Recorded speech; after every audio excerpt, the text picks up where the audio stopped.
우리 독립운동사, 참 영광스러운 순간도 많았지만 사실 그 이면에는 우리가 잘 알지 못하는 정말 비극적인 이야기도 숨어 있거든요. 오늘 우리가 함께 따라가 볼 이야기가 바로 그런 이야기입니다. 아무르강의 열쇠 발자국이죠. 혁명과 제국주의, 이 거대한 두 힘 사이에서 우리 민족이 대체 어떤 고뇌를 겪어야 했는지 이 한 문장이 정말 모든 걸 말해주는 것 같습니다. 그럼 지금부터 그 치열했던 투쟁 속에서 거의 잊혀버린 한 페이지를 같이 한번 펼쳐보겠습니다. 순수했던 이상이 어떻게 끔찍한 배신으로 끝을 맺게 되는지 한 혁명가의 삶을 통해서 따라가 보시죠. 이 이야기의 가장 중심에는요, 김 알렉산드라 스탄케비치라는 인물이 있습니다. 자, 이 타임라인을 한번 보세요. 그녀의 삶이 어떻게 혁명으로 향했는지가 딱 보입니다. 연해주 한인 이민자의 딸로 태어나서 아주 어릴 때부터 억압적인 노동 현장을 직접 목격한 거예요. 이게 그녀 인생에 엄청난 영향을 미쳤겠죠? 심지어 엘리트 교육까지 받아서 얼마든지 편안한 삶을 살 수도 있었는데도 그녀는 그 길을 택하지 않았습니다. 불평등한 현실을 바꾸기 위해서 직접 혁명의 불길 속으로 뛰어들기로 결심한 거죠. 근데 여기서 진짜 흥미로운 건 그녀의 사상이에요. 그냥 맹목적인 민족주의자가 아니었다는 겁니다.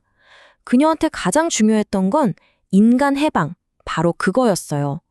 그래서 한국인, 러시아인, 중국인 이런 걸 가리지 않고 억압받는 모든 사람들을 위해 싸웠던 거죠. 러시아 혁명이 성공해야만 조선의 독립도 가장 빨리 올 수 있다. 이렇게 굳게 믿었고요. 이제 그녀의 삶이 가장 극적으로 그리고 가장 뜨겁게 타오르던 바로 그 순간으로 가보겠습니다. 하지만 그녀의 혁명은 정말 비극적인 전환점을 맞이하고 맙니다. 반혁명 세력이었던 백군에게 체포된 그녀는요, 바로 이곳 차디찬 아무르강의 절벽 위에서 최후를 맞이하게 됩니다. 이 놀라운 기록, 이걸 남긴 사람이 동지도 아니고 역사가도 아니었어요. 바로 그녀를 직접 총으로 쏜 사형 집행관이었습니다. 적의 입에서 나온 이 증언이야말로 그녀의 마지막이 얼마나 영웅적이었는지를 그 어떤 말보다도 확실하게 보여주는 거죠. 총구가 자기를 겨누고 있는 바로 그 순간에 그녀는 자신의 마지막 행동을 선언합니다. 나는 13걸음을 걷겠다. 그리고는 한 걸음, 또 한 걸음, 얼어붙은 땅을 내디뎠어요. 그 발자국 하나하나가 그냥 걸음이 아니었습니다. 바로 우리 조선의 열쇠도를 상징하는 이 조국의 모든 땅에 자유가 깃들기를 바라는 그녀의 마지막 기도였던 겁니다. 그리고 그녀가 남긴 마지막 한마디였습니다. 김 알렉산드라 같은 영웅적인 인물이 사라진 독립운동 진영은요, 구심점을 잃고 크게 흔들리기 시작했습니다. 그리고 그 텅 빈 공간 속에서 외부의 적이 아니라 우리 내부의 갈등이 불러온 끔찍한 비극이 찾아오죠. 바로 동족상잔의 참사였습니다. 그게 바로 이 자요시 참변입니다. 이름은 자유의 도시인데 이곳에서 벌어진 일은 끔찍한 배신 그 자체였어요. 독립을 위해서 모인 우리 군대가 동맹이라고 굳게 믿었던 소련 적군과 심지어 내부 동지들의 총에 무너져 내린 사건입니다. 아니, 어떻게 이런 비극이 가능했을까요? 그 중심에는요, 정말 안타깝게도 독립운동의 주도권을 둘러싼 내부 분열이 있었습니다. 당시 고려공산당이 크게 상해파랑 이르크츠파 이렇게 둘로 쫙 갈라져 있었거든요. 이 둘이 노선도 다르고 배경도 다르다 보니까 이 독립군 부대를 누가 지휘할 거냐 이걸 놓고 정말 사소한 자존심 싸움을 벌인 거예요.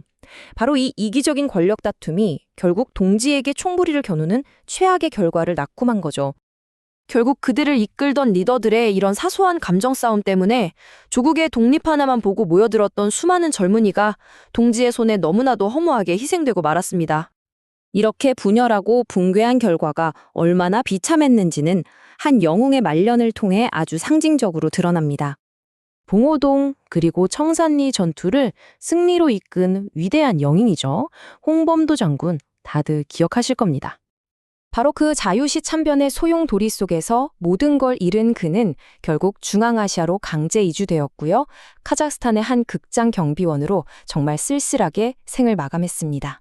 위대한 영웅의 이 비극적인 마지막 모습이 한 시대의 꿈이 어떻게 쓰러져 갔는지를 그대로 보여주는 것 같죠? 그리고 연해해주 한인사회에 마지막 결정타를 날린 해가 찾아옵니다.